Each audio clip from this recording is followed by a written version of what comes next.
Tere päevast kõigile saalis viibijatele ja tere päevast kõigile veebis. Mina olen Agnes Aljas Eesti Rahva Muuseumist ja see on muuseum,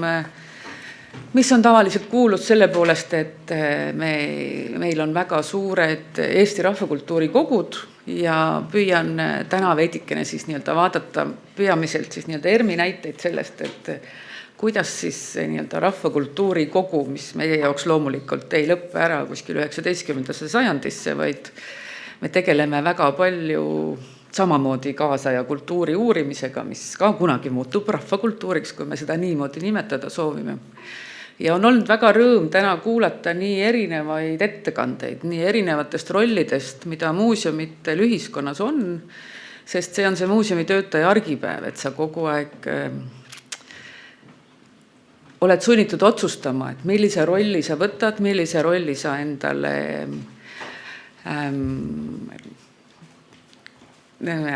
annad, millise volituse sa endale võtad, kuidas sa ennast tegelikult positsioneerid, kas siis on tegemist mõne poliitilise või argisema teemaga või tänapäeval loomulikult mõjutab meid kõike ka selline majanduslik suur roll, mis muuseumil tegelikult on ühiskonnas, linnades, piirkondades.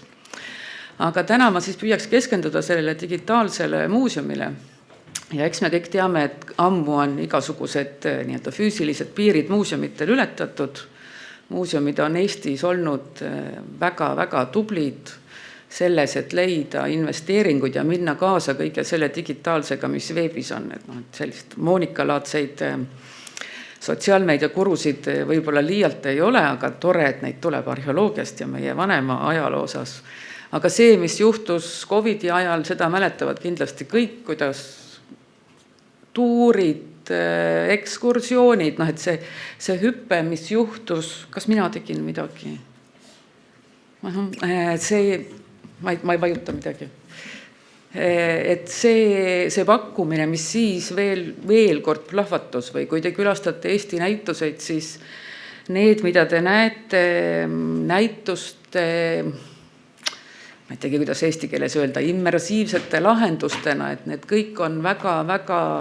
oluliseks muutunud selleks, et kuidas ühiskond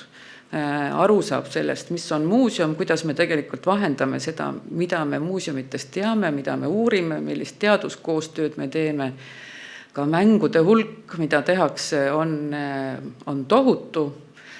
Ja eks selle kõige taga on see, et üsna palju ongi leitud neid investeeringuid siis just turismi valdkonna meetmetest, et tegelikult seda kõike pakkuda. Ja loomulikult käib meil tohutu digiteerimine, mille puhul kõige puhul ju eesmärgiks on see, et anda ühiskonnale suurem ligipääs, suurendada seda pärandi nähtavust, tähtsust ühiskonnas. Ja see on see, mis ka igale poole strateegiatesse on alati sisse kirjutatud, et selline pärandi optimism, mis päästab maailma, mis seob konfliktid, mis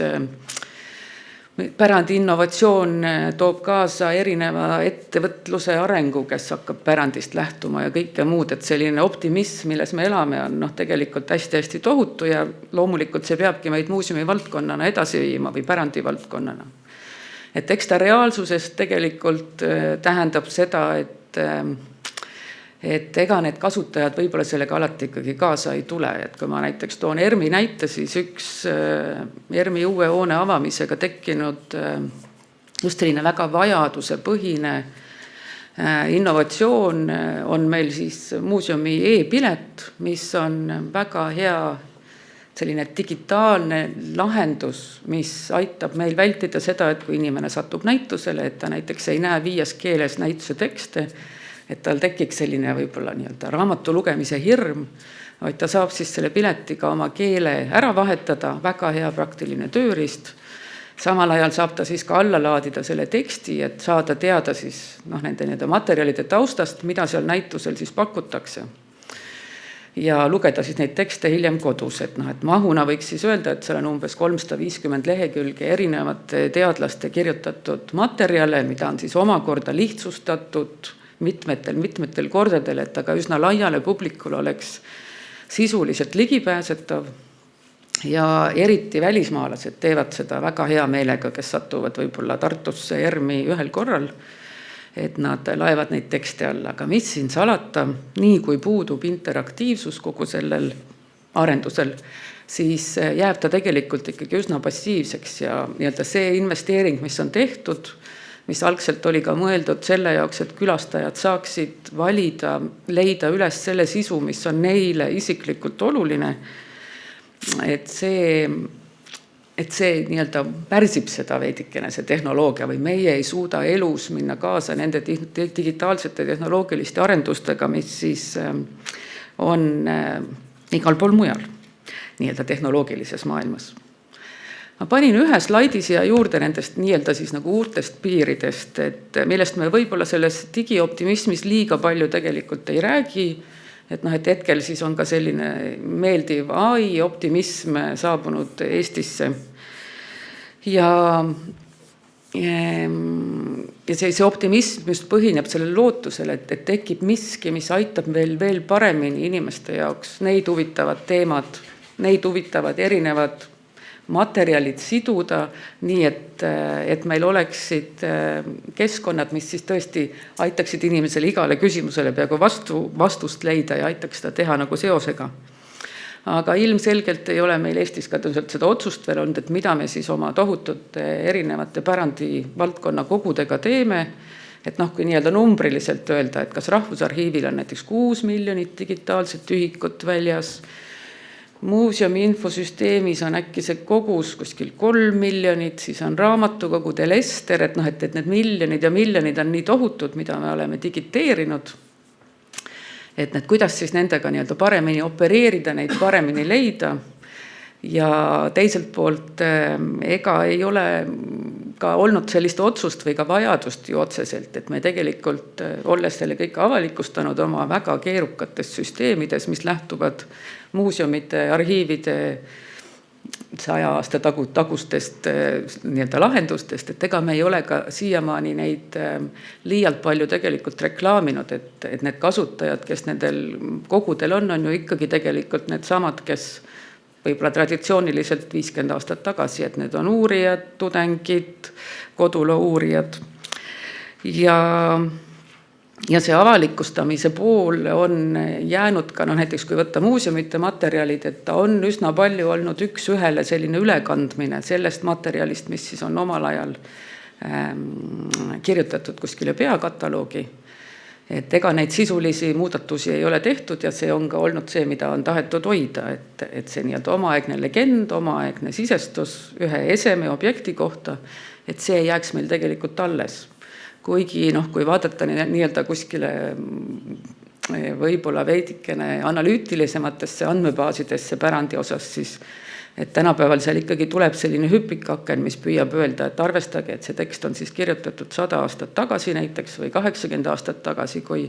kultuurilised tähendused olid hoopis teistsugused või lähenemine ajaloole oli teistmoodi või on toimunudki see sama nii-öelda ajaloo muutumine. Ja eks kõige suuremad piirid, mis kogu selle digiarendusega tegelikult seostuvad, on ka need, et tegelikult see võimekus sellega kaasas käia on väga madal. Ja ütleme, et meil on nii-öelda, kui võtta selline Euroopa keskmine muuseum, kus on 20 inimest, siis ilmselgelt ei tööta seal ühtki inimest, kes oleks väga tugeva digitaalse kirjaoskusega. Ma panin siia väikse näite Eestist sellisest positiivsest ühe inimese muuseumist põhimõtteliselt, mis on Kalevipoja muuseum, kus küll nüüd vist töötajaid on juba mõni rohkem, kes võttis ette siis nii-öelda Kalevipoja teemalise VR-i mängu tegemise. Et selleks, et see väike muuseum suudaks seda mängu seal ka üleval hoida, pidi see töötajaga õppima ja tegema endale selgeks, kuidas siis toimib VR-maailm, kuidas seda uuendada, kuidas teha restarti, kui tulevad inimesed ja loomulikult külastaja kogemusele annab see tohutult palju juurde, et see noorte külastajate hulk, kes teatavad oma laste, nii-öelda oma vanematele, et me peame homme päev sinna tagasi tulema ja uuesti seda mängu mängima ja vaatama, kuidas Kalevipojal läheb, on kindlasti väga-väga suur. Ja sellele lisaks siis kui vaadata, mis toimub muuseumite kui just selliste nii-öelda ideoloogiliste, poliitiliste asutuste maastikul, Et eks need küberrünnakud, mis toimuvad asutustele, andmete ründed ja kõike muud on midagi, mis on väga palju muutnud seda, et on hakatud väga tugevalt üle vaatama, et milliseid andmeid meid üldse on mõtet avalikuks teha ja milliseid andmeid me võib-olla peaksimegi hakkama ise rohkem sulgema. Et selline nii-öelda suur avalikustamise tuhin, võib öelda, on siis nagu üle läinud. Aga Eesti kontekstis meil on siis muuseumide infosüsteem MUIS. Nii-öelda osalejatele saaks öelda kontekstiks, et on alates aastast 2004 vist arendatud muuseumide infosüsteem, mis sisaldab siis kõigi Eesti muuseumite esemeid, nende legende, ka arhiivimaterjale ja sisaldab siis nagu miljoneid ühikuid materjale, mis siis on antud avalikku kasutusse, mida võib igaüks alla laadida 80 megaste failidena, interpreteerida nii, nagu nad seda sooviksid. Ja see on olnud üks suur prioriteet sellises Eesti kultuuripoliitikas, et luua see juurdepääs sellele. Ja teiselt poolt see andmebaas siis on ka see koht, kus siis tegelikult kogu see kogude haldus tänapäeval käib, mis on nagu väga-väga suur ja väga oluline positiivsus selle juurest. Aga ühesõnaga meil on miljoneid museaale, kui te lähete MUIS-i, te leiate kindlasti, Eesti elanikud leiavad kindlasti sealt midagi oma vanaemadest, vanaisadest, suvekodudest ja nii edasi, et see hulk, mida on sinna kokku kogutud ja nähtavaks tehtud, on väga-väga suur. Aga nii ka nagu enamus digitaalsete lahenduste arendust toob kaasa, et ta ikkagi on väga staatiline, ta on väga selline autoriteedi positsioonilt üles seatud. Ja ega me tegelikult päris täpselt ei tea, kes need kasutajad tegelikult on ja mida need nii-öelda võimalikud potentsiaalsed uued kasutajad sellest tegelikult oodata võiksid. Miks mind siia ka täna kutsuti? Et me oleme nii-öelda 2 aasta jooksul 2 projekti raames proovinud siis seda mõtestada, et mis siis võiks olla see meie digitaalne kultuuripärand, et mis ressurss ta võiks meil olla, mida ta võiks meile ühiskonnast siis tegelikult uut ja head kaasa tuua. Ja kuna videomängutööstus on midagi, mis on nii-öelda üks väga suur ja oluline tööstusharu meil tänapäeval maailmas, siis on olnud meil rõõm ka selle valdkonnaga kokku puutuda ja veidikene siis vaadata, et kuidas see pärand ja siis tänapäevased videomängud võiksid omavahel kokku sobituda. See, kuidas me nagu kogudele läheneme traditsiooniliselt, on siis ikkagi selle ühe objekti ja eseme keskne. Et mida me oleme proovinud ka ERMis teha, on saada just siis seda nii-öelda uut teadmist sellest, et mis on kogud kui sellised kvantitatiivsed suured hulgad andmeid, et kuidas see annab meile uut teadmist meie ajaloost, meie rahvakultuurist, mõnest ühiskondlikust fenomenist, et mida ongi külastajale tavaliselt keerukam edasi anda, et ma panin siia 2 väikest pilti näidetest, kui me oleme siis appi võtnud kunstniku ja muusiku, et näiteks Eesti Rahva Muuseumi Vaiba kogus on 3500 objekti, siis on abiks võetud kunstnik, muusik Peeter Rebane, kes siis on proovinud need vaibad ära kodeerida selle järgi, et kui külastajad sellele objektile läheneb näitusel, et siis ta muutub, nii-öelda need vaibamustrid saab inimene siis nii-öelda valides mingisuguse koha muuta selliseks interaktiivseks heliks või siis nii-öelda muusikateoseks või siis ka pildistada enda riietuseset, mis siis muutub heliks selle kõige käigus.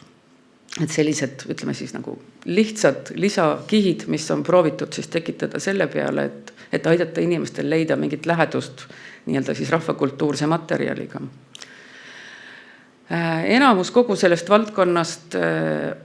on siiski nagu täis sellist nagu põrkumist, et kui me muuseumina tegutseme, siis ei ole meil seda nii-öelda digitaalset teadlikkust, digitaalset kirjaoskust, meil on digitaalsed arendused hästi-hästi projektipõhised.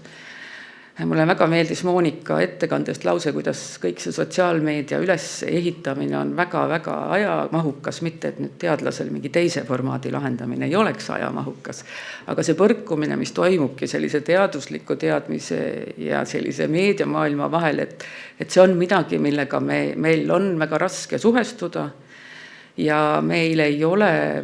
seda võib-olla arusaamist, et kui kaugele või seda julgust, et minna ja lihtsustada ja minna kaasa siis sellise nii-öelda fragmentaalsema või lihtsustatud sisuga tegelikult. Me ikkagi otsime oma teaduslikku täpsust.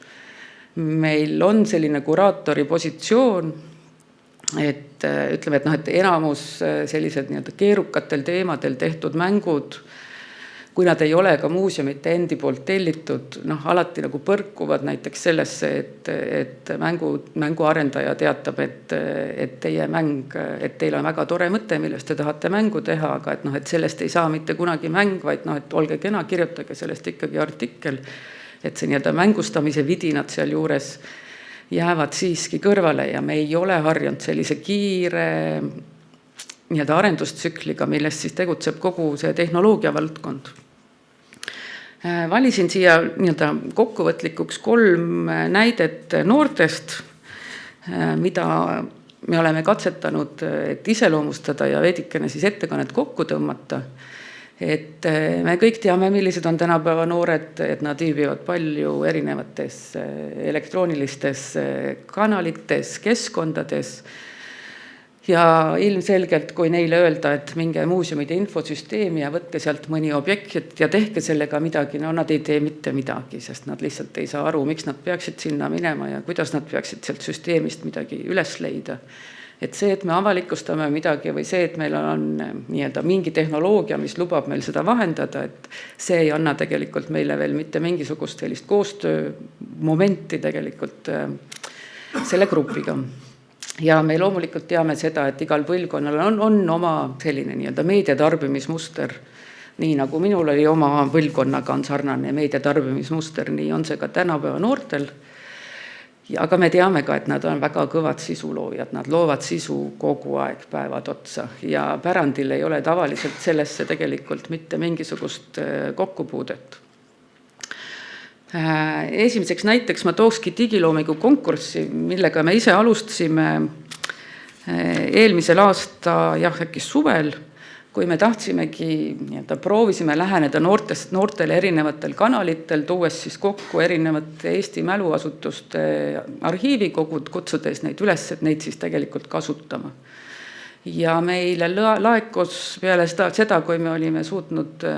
aru saada, et sellisel moel see kõik ei tööta, kui me kedagi lihtsalt kutsume.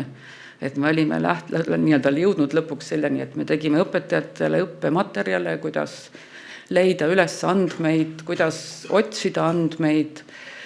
kuidas õpilasele tekitada suhet oma piirkonna ajalooga läbi nende nii-öelda digiressursside, kuni selleni, et ma ei tea, tehke bingomäng, milles teie ülesanne on leida üles kõige naljakamate vuntsidega inimene või muud sellised nagu noortepärasemad ülesanded, oi jumal küll. Siis laekus meile umbes 160 tööd väga erinevatest nii-öelda siis sellisest digilahenduste kasutustest. Enamuses loomulikult meemid, taaslavastused, aga ka näiteks sellised intrigeerivamad lahendused, nagu näiteks erinevate Kalevipoegade sisse nii-öelda siis juturoboti loomine erinevatest Kalevipoegadest, kus oli võimalik siis Kalevipojaga juttu ajada. Ja need kõik on meile näidanud veidikene, ma toon siia veel ühe näite, mis siis on olnud nii-öelda sekkumine kogudesse, kus noorte seltskond vanuses 12–15 lähenes muuseumile, öeldes, et nemad on ehitanud Tartu linna noorte populaarsel mänguplatvormil Roblox, mida nad soovisid muuseumile seda tutvustada, et seal tegelikult muuseumi logoga asju müüa nii-öelda selle mängu raha eest, millest siis kasvas välja koostöö, kus tekkis eksponaat meie näituse osas nimega Linnad linnas, mis räägib noorte linnakultuurist ja sai siis palutud ka noortel ise nagu dokumenteerida seda, et kuidas ja milline on siis nende tänapäeva meediakasutus. Ehk siis ma andsin sellise rumala ülesande neile eelmisel suvel, et lindistage ise, kuidas te mängite ja tehke meile videosid, mis siis lähevad muuseumi kogudesse. Sügiseks ma sain 20 sekundi pikkust video, sest nende jaoks video on ikkagi 20 sekundit ja siis nad pidid hakkama mulle nagu tunde lõpuks lindistama, sest ma lihtsalt arvasin, et ka nemad mõistavad video kuidagi teistmoodi. Aga et see on olnud väga hea materjal, mis meile näitab seda, kuidas noored oma linnaga suhestuvad, Tartu linnaplaneerijad on olnud väga šokeeritud sellest, kuidas nad linna näevad, et mis ka veidike joonistab välja need kitsaskohad, mis võib-olla noorte maailmas on. Ja üheks näiteks siis toon veel Game Jam'i, mis siis on formaat, mida korraldavad tavaliselt asutused, kes kokku puutuvad rohkem ja tunnevad ennast julgemalt siis nii-öelda mängumaastikul. Et Tartu Ülikooli Arvutiteaduste Instituudiga koos korraldasime siis nii-öelda pärandi mustrite põhilise Game Jam'i, kus 48 tunni jooksul noored meeskonnad peavad siis valmistama mänge ja meie meeldivaks üllatuseks osutus pärand ja muster nende jaoks väga nii-öelda põnevaks materjaliks, mille põhjal mänge teha. Neid vist sündis seal 22. Me ise õppisime sellest loomulikult väga palju, nagu ka seda näiteks, et meie mustrite kogu, et kui me näiteks on muuseumis kinnas ja selle kinda muster on maha joonistatud, siis tuli välja, et see ei ole ainult mustrite kogu, vaid see on tegelikult pikselart kogu. Igatahes aitäh!